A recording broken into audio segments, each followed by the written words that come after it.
Yeah. This is Geek Therapy Radio. What are we waiting for? And now your mental curator, Johnny Hamburger. Welcome to Midweek Geek, actually, here on Geek Therapy Radio. I am your mental curator, Johnny Hamburger. I want to talk about a few subjects in this Midweek Geek, actually, and I'm allowed to do that because Midweek Geek is way more free-flowing. I can do whatever I want. There's no restrictions on, going to commercial breaks or anything like that. So if you'll indulge me, I want to talk about a few fascinating things. But first, get the plugs out of the way. Make sure you subscribe to Geek Therapy Radio on YouTube. I'm at 956 subscribers last time I checked. So 44 subscribers away from 1,000. In the 1,000th subscriber, the reason I'm mentioning all of this is the 1,000th subscriber gets $100.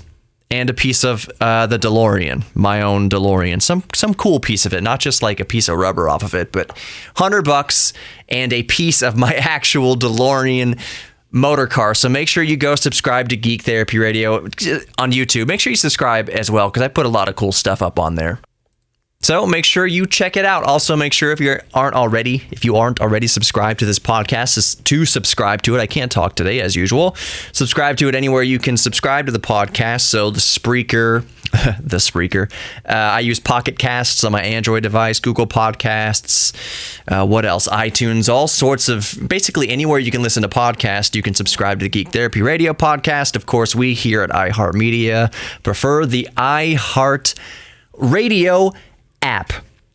With the iHeartRadio app, you can also listen to Geek Therapy Radio as it airs live each week, 10 p.m. Saturdays here on KPRC 950 a.m. So that's cool. All right, I think I'm done with plugs now. We're a minute 45 into this episode of Midweek Geek. I want to get to the first story that I just find absolutely fascinating because I'm a massive space geek. Justin King was in here the other day. He is my boss, and his daughter is getting excited about astronomy, and he was asking about telescopes. What telescope should he get for a young girl just starting out with astronomy? It can't be anything too complicated, but it doesn't want it to be a little sucky toy or anything like that. So I made a suggestion, and I'll suggest that here real quick. This isn't what I really wanted to talk about, but here's a little astronomy advice. If you budget between $100 and $200, even if you budget under $100, you can get a very good, 4.5-inch, 4-inch telescope. And 4-inch means the diameter of the aperture. So just the size of the mirror or the size of the glass inside of it. So if your budget is under $200, just get a Dobsonian mount telescope. Dobsonian means it swivels left and right and tilts up and down. It's not equatorial. Equatorial mounts require a lot more. Well, they require orientation and alignment, period. With a Dobsonian mount, 4-inch telescope, it's just point it at the thing you want to look at and then look at it. So my suggestion for a cheap telescope, between $0 and $200, even around $100, gets you a really good scope. That's not just a toy that you can whip out and bring to the backyard whenever you want. You can pop it on the hood of a car whenever you want. It's small, it's not cumbersome, but it can actually get you good views of nebula and planets and various other whatnots in the sky. That being said, first story.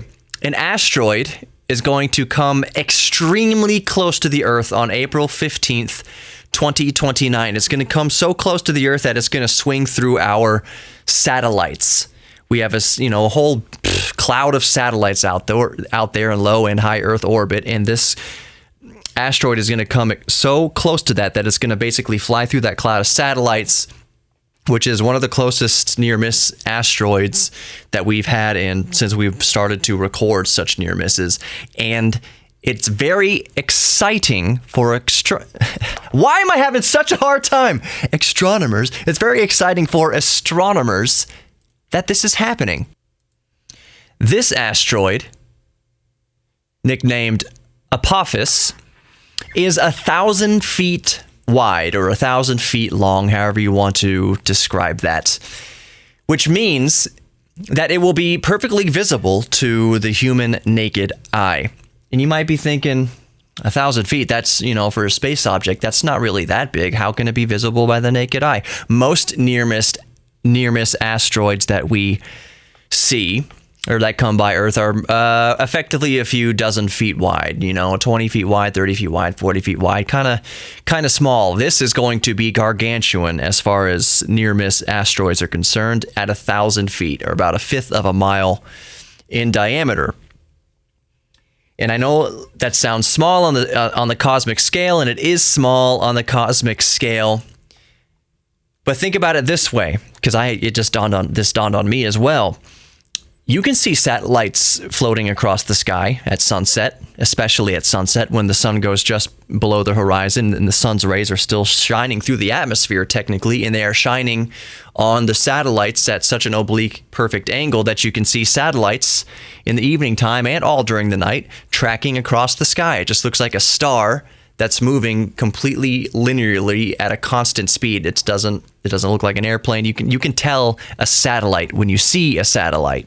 So satellites, for the most part, are only a few feet across, and you can see them quite easily with the naked eye tracking across the sky. So you should be able to see 1,000-foot wide object, an object that is, quite literally 100 times bigger than the average satellite tracking across the sky. We'll be able to see it with our naked eye. I'm super excited about that. That's April 15th, 2029. What that also gives scientists an opportunity to do is that, we know this is coming.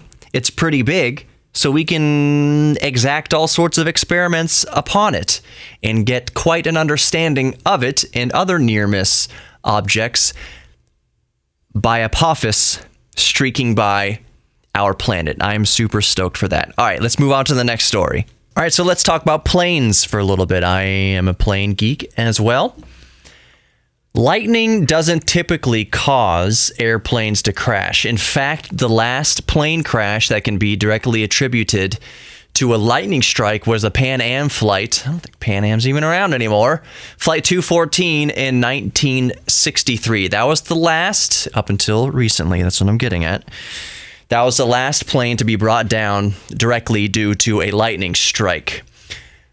Planes, every airplane, the plane that you get on, if you're traveling tomorrow on an airplane, that plane has been struck by lightning at least once in the past 365 days. That is the average. Every single airliner in operation, hundreds of thousands of them, on average, they get struck at least once per year. And not since 1963 has this caused any problems. As a matter of fact, you've probably been on airplanes that have been struck by lightning and never know it. You'll never know it. The lightning bolt just goes right around the outside of the plane.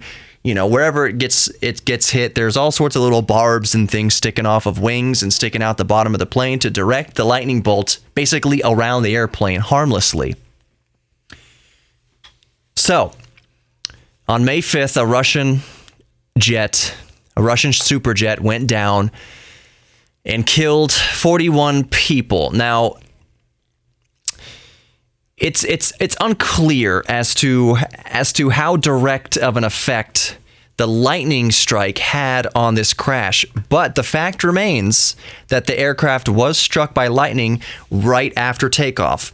The most dangerous time to be in an airplane, the most dangerous time for any airplane is takeoff and landing. So anything that happens right after takeoff or right before landing, close to landing, can be disastrous. And the reason is you are very close to the ground. You don't have reaction time to get control of the plane again. Versus if you're cruising at 37,000 feet, something happens, you have all the time in the world to regain control of the airplane. But if you're only a few hundred feet off the ground, you don't. So it's unclear that the black box doesn't show anything yet. They're still examining the data and the telemetry and everything from the black box on this incident. All they knew is that the lightning strike at least caused some communication problems with the tower. It could have led to some confusion happening and could have led to the plane. The plane actually landed relatively, but was on fire, and 41 people, unfortunately, lost their life in that. And I mentioned that story not only because just the odds of an airplane being brought down directly from lightning are so low. It was about the black box, and black boxes in particular. Black boxes aren't actually black. They are usually bright orange, something that you can see on the terrain that would stand out against it, because there's not many things in nature that are bright orange. So any bright orange object in an airplane crash or among any terrain or in the water is quite visible. So with a little bit of logic, someone could understand that, black boxes aren't actually black, because black blends in with a lot of dark things. So the black box is undergoing a bit of a redesign and re-implementation. It's 2019. The black box, I believe, was first used in the 50s on a de Havilland Comet, I want to say. I know it was in the 50s. I don't know what that first black box, what kind of data it was collecting. I don't know how accurately you could collect telemetry back in the late 50s when computers were... the term computer was brand new in itself, pretty much. So I don't know how to do that. That'd be a fascinating discussion to see how the early black boxes worked at first. But we haven't really had any sort of major overhaul of a black box. Yes, the technology has advanced, don't get me wrong. But in this modern day of cloud storage and, ever increasing technological capabilities, it's about time for the black box to be revamped. And there's two major frontrunner ideas here for the black box. One is basically keep the black box as it is now, of course, upgrading the durability and all that stuff, and upgrading what it does record and what it doesn't record and all that goodness. And you keep it on the exterior of the plane, under the skin, just under the skin. And the black box automatically ejects itself, like it's on a little ejection seat, right before the plane hits the ground or hits the water. The black box shoots off the outside of the airplane and it has its own little parachute, and it has floaties on it, so it rests on top of the water if the plane goes down in the water, or it's just, easily accessible on the ground. It's ejected away from the crash site, but near the crash site, so that people can find the crash site, because sometimes planes go down, even airliners, and it's hard to find where it crashed, especially if it was in some remote part of the ocean. So there's that one design. Basically, keep it on the outside of the airplane under a little panel on the skin of the airplane, so that it ejects itself to safety right before impact in a plane crash.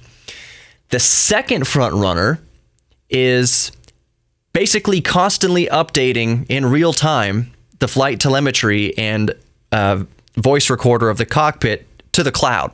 Basically linking with the satellite the entire duration of the flight, so that even if the plane goes down, it doesn't matter if there's technically a physical black box inside of it. All of the telemetry of the airplane and important information of the flight has been uploaded to the cloud. It's all there. It's impervious to destruction, basically. I thought that's a really good idea. That offers up some technical hurdles. And they say that, because the airplane's traveling, it would have to constantly being linked up with satellites in the sky. Geosynchronous satellites don't orbit the Earth technically, so geosynchronous, they do orbit, but if a geosynchronous satellite, the plane will fly outside of the range of each satellite as it goes along its path. So it would constantly be having to relaying to different satellites as it goes, being handed off to different satellites as it go. See, that's a little hurdle to me. We have so many thousands of satellites up there. That is such a minor hurdle. You can make telephone calls and play Angry Birds on your cell phone in an airplane. So telemetry is relatively low on data and relatively low on bandwidth. You can figure that part out. As I see it here now, is my opinion on the new black box matter. Why not both?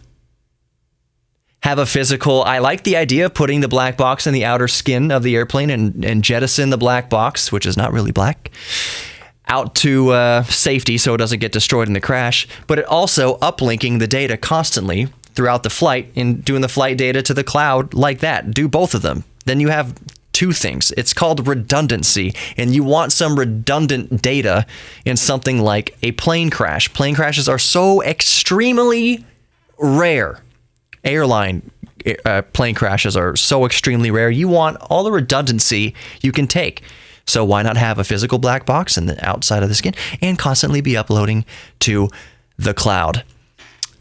I just thought that was a fascinating topic there. How often do you think about the black box and the technology that's in it? How old is that technology? It needs a revamp, and that's what we're doing. Let's move on to the next topic, which is Pokemon and your brain. Well, not necessarily your brain. I don't know how old you are. You might not have ever been into Pokemon. Pokemon might have come and went as you were already an adult. You never caught the Pokemon bug. I was in 6th grade. It was probably the summer between 5th and 6th grade when Pokemon came out. And I'll admit, even back then, right when I was prime target for Pokemon, I didn't get bit by the bug. First of all, Pokemon came out on the Game Boy. The Game Boy came out in 1989. Pokemon came out in 1995, 1996, but I still didn't have my own Game Boy back then. I got my first Game Boy a few years. No. I got my Game Boy about the same time, but instead of Pokemon, I got the Game Boy camera because that seemed more interesting to me. Wasn't really a fan of role-playing games back then, RPGs back then. Arguably, you can say that Pokemon is an RPG. But I was more interested in the Game Boy camera, and I was 12, 13 years old, 11 years old. I didn't have money to spend on both, so I went with the Game Boy and the Game Boy camera in 1996. But back to the fascinating news about Pokemon. No, this is not about any new Pokemon game. This is about how Pokemon has affected players' brains who are steeped in the Pokemon universe. Let's say you were that 11, 10, 12-year-old kid playing Pokemon, and you can identify every single Pokemon that there ever has been. How many original Pokemon were there for Pokemon Blue and Pokemon Red? 151, I want to say. Do not quote me on that, but I believe it's the over-under is 1 or 2, around 151 Pokemon. I will say that right now. But if you're one of those people who are so intimately familiar with Pokemon that you can identify every single one of them, because there's a lot of Pokemon, there's some Pokemon that don't have, to the layperson, you can't tell one from the other. I know there's a lot of people listening right now that can't tell, has no idea what a Pokemon looks like, period.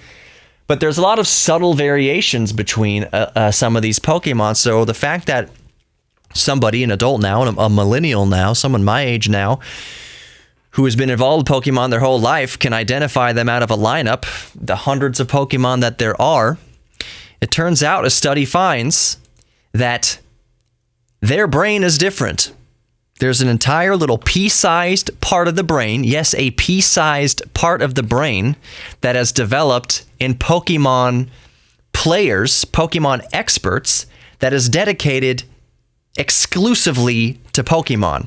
That is, that little pea-sized area of the brain does not exist in non-Pokemon players, but it does exist in Pokemon players. That's where they store all of their Pokemon knowledge and the ability to identify one Pokemon from the other.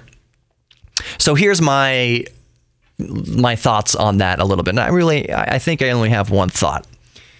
I think anybody with the ability to recognize subtle variations and recognize thousands of people's faces, I think we all have this capability. I just think that Pokemon really focused it so that it does create an anomaly or a new region in the brain that they can call the Pokemon region.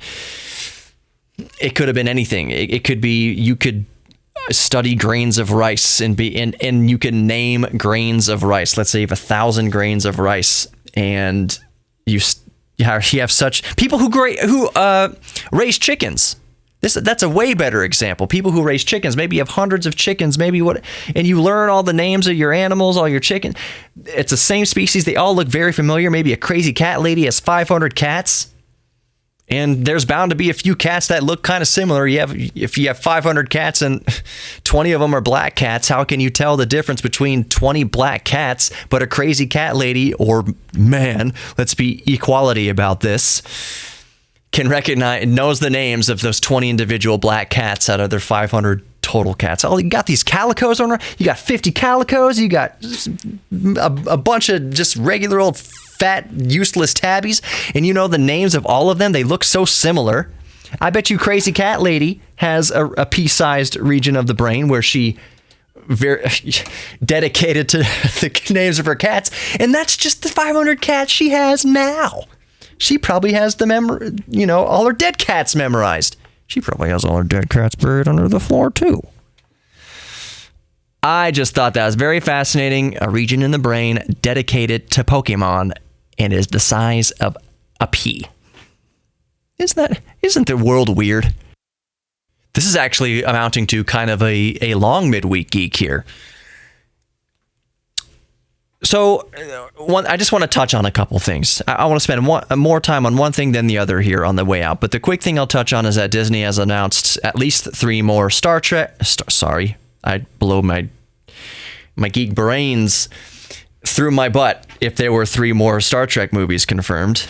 But there's definitely 3 more Star Wars coming out, and I am overburdened with how much Star Wars that I need to catch up on. It seems like there is just weeks worth of Star Wars that I need to catch up on. So Disney has announced at least 3 more Star Wars and 4 more. What is it? What's the name of the movie? Avatars. What did they call it? A quadrilogy of Avatars? I'll just tell you right now, personally, my opinion, I could care less about the Avatar thing. I think the Star Wars thing's pretty cool. Avatar? I've never, ever cared about Avatar. I've seen Avatar. Oh, that's neat. But if I never saw Avatar again in my entire life, I would die, indifferent to the whole franchise. I don't know Avatar. I don't care. It never grabbed me. So you're telling me you get 4 Avatars, but only guaranteed 3 Star Wars? Of the 2 franchises, what would you want to see? Well, I guess that's kind of a loaded question. That's purely up to opinion. I would say people want more Star Wars rather than more Avatar. But what do I know? We've seen a lot of Star Wars. We haven't seen a lot of Avatar. So I guess there's that. All right, final musing. And I'm hitting all these subjects in this week's Midweek Geek because coming up on Geek Therapy Radio, the broadcast this week, I have my friend Jeremy Benson in the studio with me, and we wind up going on for a few segments about audio tips, not just recording tips like for your own podcast, or if you're a musician and you're recording at home, the way to get best results easily and for free, basically, from your home setup. But it also applies to people with home theaters. Maybe they want the best audio setup for their movie watching and all that. So we get into a lot of tips and tricks on how to use what you already have around you to get the best audio in your home.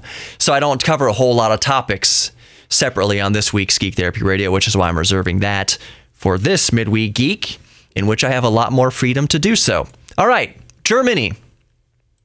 Oh, real quick, don't watch the new Spider-Man trailer unless you've seen Avengers Endgame. The new Spider-Man trailer has all sorts of spoilers for Avengers Endgame, so make sure you either don't care about spoilers for Endgame or don't care about Spider-Man or whatever. Make sure you watch it for the new Spider-Man trailer has Endgame spoilers, so be warned. Big spoilers, actually. The last topic, like I said, I want to touch on is Germany's health minister has proposed a almost $3,000 anti-vaxxer fine. He's proposing to charge anti-vaxxers in Germany's, due to the recent uptick in measles outbreak, just like we have here in the United States, due to anti-vaxxers. The Germany's health minister wants to fine them $2,790, up to $2,790. So that's just a concept that I thought was fascinating. Should anti-vaxxers in the United States be fined? Should you be fined for not vaccinating your children? I'll try not to put too much opinion into here, but maybe I will. I don't know. We'll see how this goes. But that's interesting, because when you don't vaccinate your kids and you're putting them into the general population of other children, in kindergarten and daycare and all sorts of different places, you may be okay with risking your own child's life, but that does not give you the right to endanger other children's lives. So is a fine a good idea to kind of stipend or reduce the amount of anti-vaxxing going on?